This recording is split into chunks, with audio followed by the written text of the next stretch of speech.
Hi అండి, welcome to my channel Kavya's world. నా videos మీకు నచ్చినట్టయితే నా వీడియోస్ని లైక్ చేయండి, షేర్ చేయండి అండ్ కామెంట్ చేయండి. సబ్స్క్రైబ్ కూడా చేసుకోండి నా ఛానల్ని. ఇప్పుడు తులసి మొక్క గురించి తెలుసుకుందాం. తులసి మొక్క ఎండిపోతే ఏం చేయాలి అనే దానికి నా సమాధానం ఏంటి అంటే, ఆ మొక్కను తీసి ఇంకో మొక్కను నాటుకోవాలి. ఇదే నా సమాధానం. ఇది ఒక మూలిక వనం. ఇది చాలా ఆరోగ్యకరమైనది. దీని పత్రాలు నీటిలో మరిగించి తాగడం వలన రకరకాల వ్యాధులను తగ్గిస్తుంది. తులసి ఆకులు, విత్తనాలు, దాని బెరడు, వేర్లకు కూడా ఔషధ గుణాలు ఉంటాయి. విషసర్పానికి విరుగుడుగా వేప చెట్టు, రావి చెట్టును కలిపి నాటుతారు కొన్ని చోట్ల. అలాగే దానికి సింబాలిక్గా నాగ ప్రతిమ పెడతారు.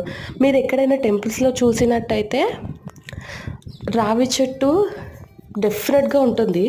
రావి చెట్టు కింద నాగ ప్రతిమ పెడతారు చాలా చోట్ల. మనం ప్రదక్షిణ చేసి మొక్కుతూ ఉంటాం కదా, అది ఏంటంటే ఆయుర్వేద ఔషధంగా పనిచేస్తుంది. అలాగే సేమ్ దానిలాగానే తులసి మొక్క కూడా ఆయుర్వేద ఔషధంగా పనిచేస్తుంది. ఆ మొక్కను పూజ చేస్తూ ఉంటాం మనం. ఎండిపోకుండా వాటర్ రెగ్యులర్గా పోస్తూ ఉండాలి.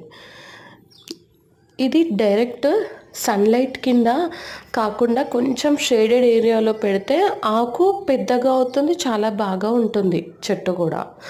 ఏంటి అంటే ఒకప్పుడు మనము ఏ క్రిమి కీటకాలకు ఇలా జంతువులకు దేనికి అందకుండా చెట్టు అనేది హైట్లో పెట్టేవారంట ఒకప్పుడు.